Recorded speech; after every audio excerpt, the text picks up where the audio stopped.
अवघ्या 2 मिनिटात जाणून घेऊया बीडच्या 3 घडामोडी।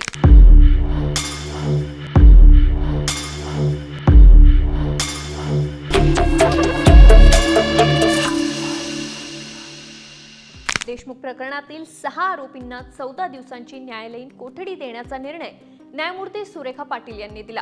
संपूर्ण महाराष्ट्राला हादरवून सोडणाऱ्या बीडमधील मस्साजोगचे सरपंच संतोष देशमुख यांच्या अपहरण आणि हत्या प्रकरणातील 6 आरोपींच्या कोठडीची मुदत शनिवारी संपली।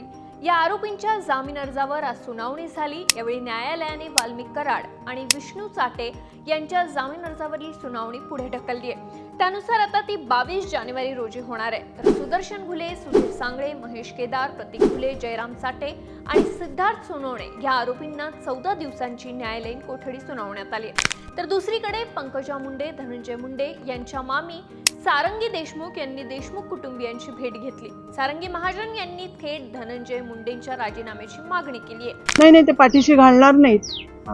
अजितदादांवर माझा पूर्ण विश्वास आहे, त्याचा राजीनामा घेतील, त्याला पूर्णपणे समजावून सांगतील। तर देशमुखांचं खंडणी प्रकरण ताजं असताना बीडच्या अंबाजोगाई तालुक्यातील महिला सरपंचाला खंडणीची मागणी करत जीवे मारण्याची धमकी दिली।